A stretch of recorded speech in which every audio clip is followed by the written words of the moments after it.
Hello friends, welcome back. एक बार फिर से आप सभी का स्वागत है आपके अपने चैनल एपी टीचिंग क्लासेस पर।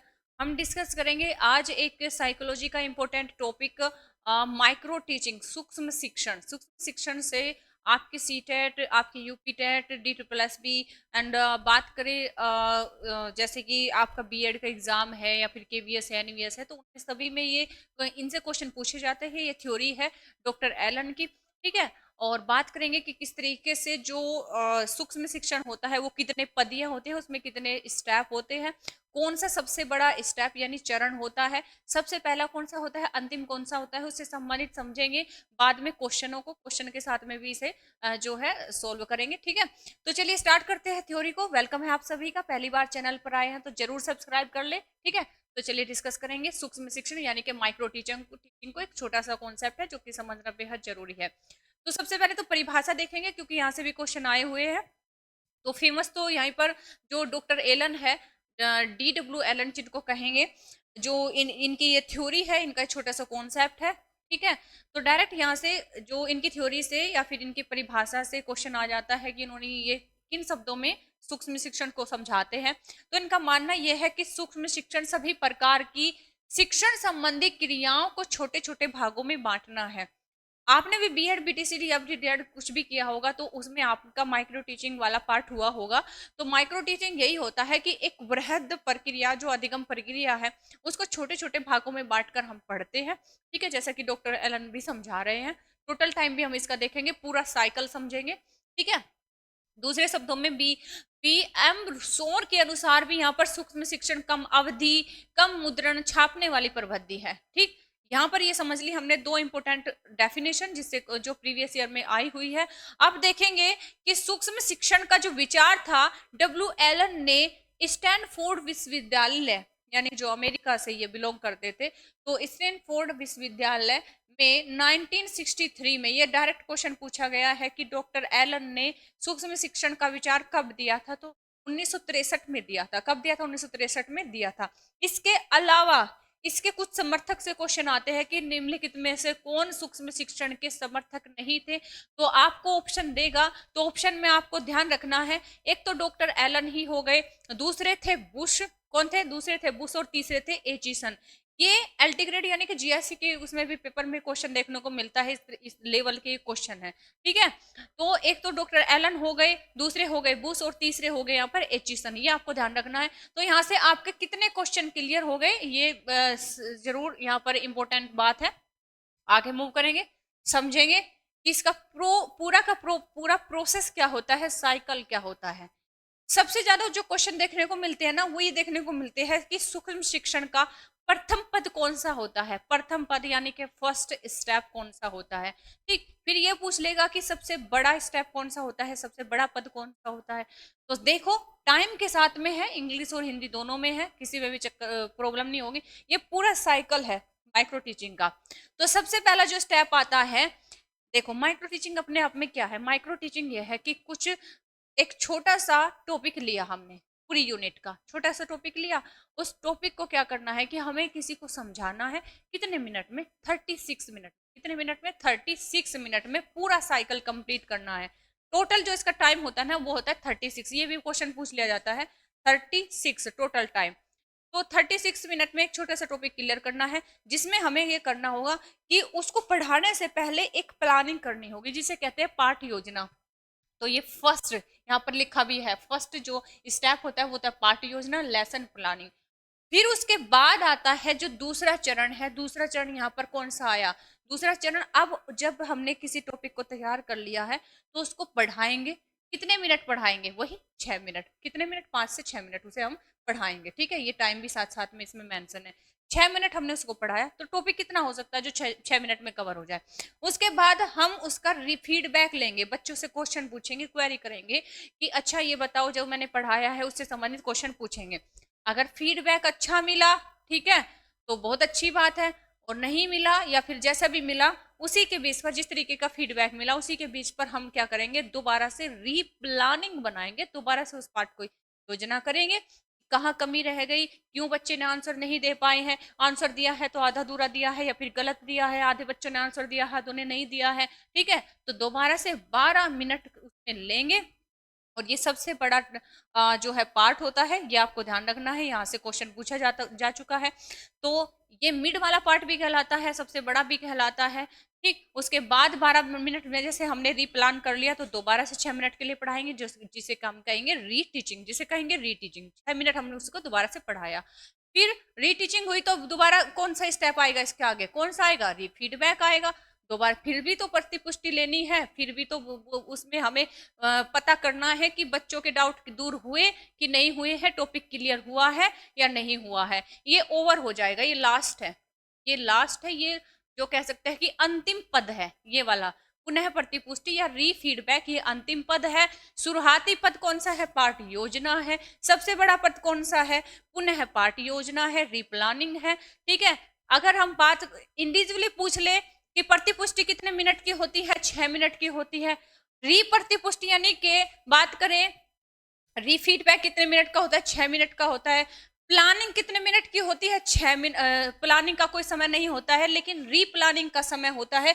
री प्लानिंग 12 मिनट की होती है, री प्लानिंग 12 मिनट की होती है। ठीक है, ये आपको देखना है, इस तरीके से पूरा साइकिल होता है, और ये पूरा साइकिल कितने मिनट में कवर हो जाता है टोटल। अगर आपसे पूछ लिए टोटल टाइम से भी क्वेश्चन आता है कि टोटल प्रक्रिया कितने टाइम में होती है, तो ये टोटल होती है 36 मिनट में। कितने में, 36 मिनट में। ठीक है ना, बात क्लियर हुई। इस तरीके से यहाँ पर क्वेश्चन बनते हैं, तो ये आपको ध्यान रखना है। तो पूरा साइकिल आपको क्लियर हो गया होगा, उम्मीद करती हूँ। अब समझेंगे आगे इसके, देखेंगे कि सूक्ष्म शिक्षण जो होता है वो क्या है। सूक्ष्म शिक्षण अपने आप में शिक्षण न होकर एक प्रशिक्षण है, जैसे कि बीटीसी है, डीएलएड है, या फिर बीएड वाले हैं, तो उनको ये माइक्रो टीचिंग के रूप में बच्चों को पढ़ाया जाता है, ट्रेनिंग दी जाती है, जिसे हम प्रशिक्षण कहते हैं। तो प्रशिक्षण क्या है, ये जो शिक्षण है सूक्ष्म शिक्षण, एक तरह का प्रशिक्षण है, किसका, शिक्षक का, न कि विद्यार्थी का। तो ये शिक्षक प्रशिक्षण है, यहाँ से भी क्वेश्चन आया हुआ है। ठीक है, जिसके द्वारा शिक्षक पूरे शैक्षिक सत्र की समीक्षा करता है, ताकि वह आकलन कर सके कि पूरे सत्र में विद्यार्थी ने कितना शिक्षण पर प्राप्त किया है, और उन्हें अपनी शैक्षणिक तकनीकों में सुधार करने की आवश्यकता है ना। जैसे कि टीचरों को पढ़ाना सिखाते हैं, तो उस दौरान ये सिखाते हैं कि तुम्हें पढ़ाना कैसे। अगर वहां पर वो अच्छे से पढ़ा पाते तो बहुत अच्छी बात है, नहीं पढ़ा पाते तो उन्हें तरीके टेक्निक से सिखाते हैं, जिसे माइक्रो टीचिंग कहते हैं। तो भारत में सूक्ष्म शिक्षण जो तकनीक का प्रयोग है, सेंट्रल पेडोलॉजिकल इंस्टीट्यूट के प्रोफेसर थे, जिनका नाम था प्रोफेसर तिवारी। उन्होंने इस विधि का प्रयोग किया था, कहां पर, भारत में। ये आपको ध्यान रखना है। ठीक है, एलन का प्रयोग तो हम विश्व स्तरीय पढ़ चुके हैं, अमेरिका में उन्होंने किया था, लेकिन भारत में इसको अपनाया था सबसे पहले किसने, डॉक्टर तिवारी ने, जो सेंट्रल पेडागोजिकल इंस्टीट्यूट क्या थे, प्रोफेसर थे। ठीक है ना, बात क्लियर हुई। अच्छा, सूक्ष्म शिक्षण के उद्देश्य क्या होते हैं, क्यों टीचरों को ये पढ़ाया जाता है, क्यों एज ए ट्रेनिंग उनको दी जाती है। ठीक है, तो इसके कुछ उद्देश्य होते हैं, जैसे कि छात्रों में विश्वास की भावना का विकास करना, या फिर एक एक करके विभिन्न कौशलों में निपुणता हासिल करना। ठीक है, अभ्यास के द्वारा त्रुटियों को कम करने पर बल देना। देखो, बार बार प्लानिंग बना के पढ़ाएंगे तो सीधी सी बात है, अभ्यास के द्वारा त्रुटियां तो कम हो ही जाएंगी, है ना। इस तरीके से तो ये इसका कह सकते हैं कि उद्देश्य है, इसलिए पढ़ाया जाता है। इसकी मुख्य बातें देख लेते हैं, मुख्य बातें इसमें क्या होती है।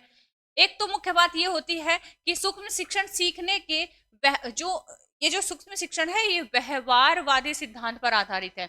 सीखने के व्यवहारवादी सिद्धांत पर आधारित है, कि धीरे धीरे पार्ट में डिवाइड करके चीजों को पढ़ाया जाता है, इसलिए ये व्यवहारवादी सिद्धांत पर आधारित है ना। कक्षा का आकार बहुत छोटा होता है, ये क्वेश्चन पूछ लिया जाता है कि वह शिक्षण कौन सा होता है जिसमें कक्षा का आकार बहुत छोटा होता है, तो सूक्ष्म शिक्षण होता है। पाठ्य वस्तु डेफिनेटली जब 6 ही मिनट में पढ़ानी है, तो कोई ना कोई ऐसा टॉपिक उठाएंगे जो बहुत छोटा होगा, वो बहुत सीमित होता है। छात्रों की संख्या कितनी होती है, 5 से 10। ये भी डायरेक्ट क्वेश्चन पूछा जा चुका है कि कितनी संख्या हम ले बच्चों की, जिन्हें हम इतने टाइम में एक टॉपिक पढ़ा सके। केवल एक ही शिक्षण कौशल पर बल देकर पढ़ाया जाता है, एक ही शिक्षण कौशल पर बल देकर पढ़ाया जाता है। तो यहाँ पर एक बहुत ही छोटा सा टॉपिक लेंगे, और जैसे कि फॉर एग्जांपल पोल्यूशन ले लिया, तो उसी पर बस उसको जो है पूरा मतलब कंप्लीटली समझाना है। अभ्यास की प्रक्रिया पर नियंत्रण किया जा सकता है। ठीक है, मतलब ऐसे करके बार बार उस चीज को दोहराकर, अच्छे से पढ़ाकर, बार बार प्लान हो रहा है, रीप्लान हो रहा है, फीडबैक लिया जा रहा है, री फीडबैक लिया जा रहा है, तो अभ्यास की प्रक्रिया पर नियंत्रण किया जा सकता है। ठीक, शिक्षण अंतःक्रिया पर आधारित है। अंतःक्रिया यानी कि इंटरेक्शन, टीचर एक बार उसको बच्चों को पढ़ाएगा, बच्चे जवाब देंगे, फीडबैक देंगे, फिर जैसा फीडबैक मिलता है उस बेस पर दोबारा से भी प्लानिंग बनती है, फिर से बच्चों को रीटीचिंग कराई जाती है। तो ये इंटरेक्शन होता है, आपस में अंतःक्रिया होती है। इस वजह से ये जो टीचिंग है ये इंटरेक्शन पर आधारित है। ठीक, अब इससे संबंधित देख लेते हैं क्वेश्चन, क्योंकि कॉन्सेप्ट हमने पूरा समझ लिया है, क्लियर हो गया है। दो चार इससे इंपॉर्टेंट क्वेश्चन जो प्रीवियस ईयर में आए हुए हैं तो वो भी देखना जरूरी है, किस तरीके से क्वेश्चन पूछे जाते हैं। देखो पहला क्वेश्चन है आपके सामने, सूक्ष्म शिक्षण का अंतिम पद या फिर सोपान क्या होता है। जैसा कि पूरा साइकिल हमने समझा, 6 पदीय जो पूरा साइकिल है वो समझ लिया है, तो यहाँ पर पूछ रहा है अंतिम सोपान। ठीक है, तो प्रतिपुष्टि, पुनः योजना, पुनः प्रतिपुष्टि या फिर पुनः शिक्षण, तो आपको बताना है। तो हमने पूरा साइकिल समझा है जिसमें प्लान होता है, फिर टीचिंग होती है, फिर फीडबैक होता है, फिर रीप्लान होता है, ठीक है, फिर री फीडबैक यहाँ पर रीटीचिंग होती है, रीटीचिंग होती है, फिर क्या होता है, री यहाँ पर फीडबैक होता है। तो ये लास्ट वाला हो जाएगा आपका पुनः प्रतिपुष्टि, जहां पर भी यहाँ पर ये होगा सी आपका। है ना, बात क्लियर हुई, ये समझ गए आप। चलिए आगे मूव करते हैं।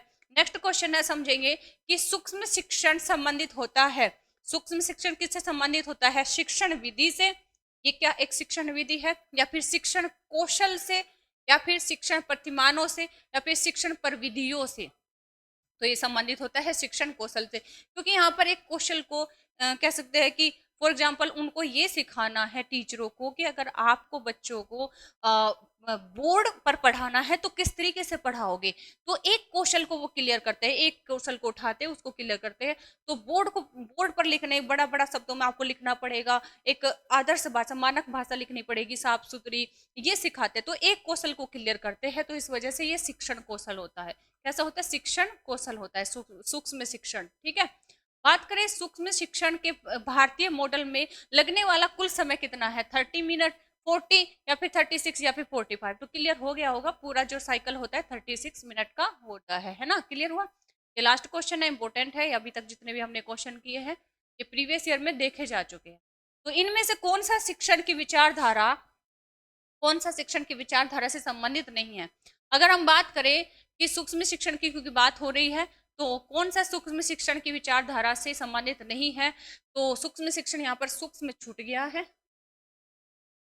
सूक्ष्म शिक्षण की विचारधारा से संबंधित नहीं है।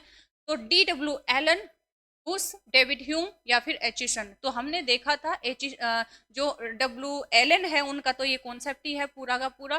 बात करें जो उनके समर्थक थे तो वो बुश थे और एचिसन थे। तो इस तरीके से तीनों हो जाएंगे, लेकिन डेविड ह्यूम इसके समर्थक नहीं थे, ये इससे संबंधित नहीं थे, और यही हमारा आंसर हो जाएगा। समझ गए, तो ये समझा हमने पूरा कॉन्सेप्ट माइक्रो टीचिंग का। तो उम्मीद करती हूँ आपको क्लियर हुआ होगा। इसी के साथ में चैनल के साथ बने रहिए, और थैंक्स फॉर वॉचिंग।